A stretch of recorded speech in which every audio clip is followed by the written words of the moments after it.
For life-saving of another sort, we move to Snowdon in North Wales, upon which tourists converge from all parts of the world.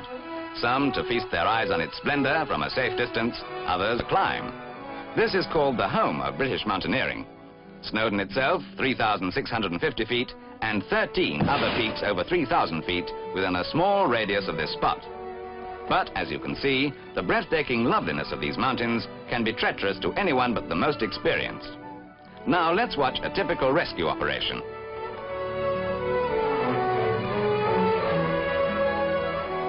Needless to say, this is only an exercise, but the leader, Chris Briggs, BEM, a full-time unpaid organizer of the Snowdon Mountain Rescue Service, has in fact conducted over 100 real rescues.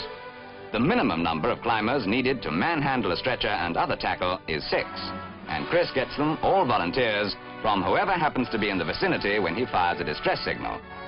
In this case, they're from the nearby Central Council for Physical Recreation Center, whose chief instructor, John Jackson, was a member of the famous Kanchenjunga expedition in the Himalayas.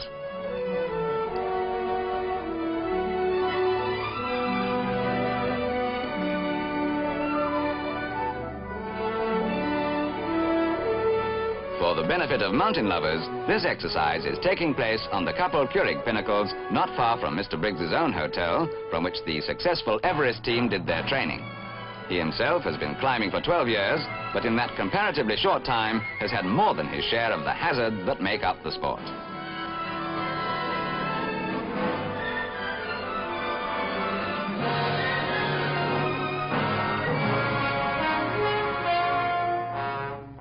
Notice how carefully the climbers handle their Thomas stretcher, one of the 2 accepted mountaineering stretchers in use today. Reason is that although it's sturdy enough, it was designed principally as a lightweight stretcher for carrying and cannot be dragged roughly over rocky ground.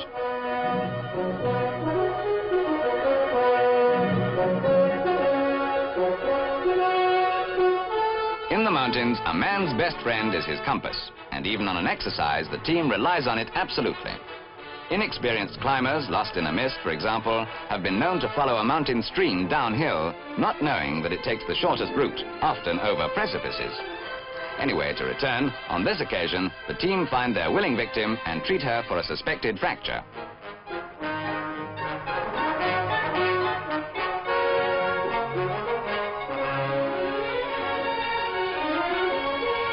The first aid kit, of course, contains practically everything that might be needed.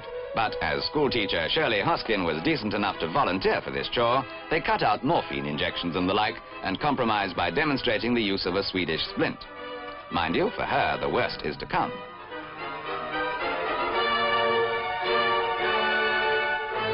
Going down with an injured person requires the most expert supervision. The stretcher is lowered on 2 300-foot lengths of nylon rope, and the man guiding it down is on a separate rope, of course. On this occasion, the team has to lower it over a 50-foot drop, which looks and is tricky enough. But on one real rescue, Chris Briggs had to lower a man over 600 feet, and it took him 9 hours.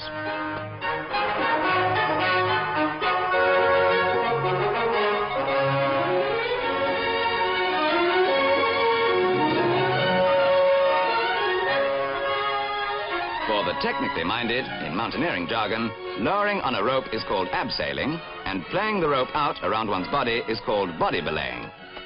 Climbing is an increasingly popular activity these days, and in mountain country, a person injured through inexperience, carelessness, or plain bad luck is literally on his own. And it is to men like these that many a climber owes his life today.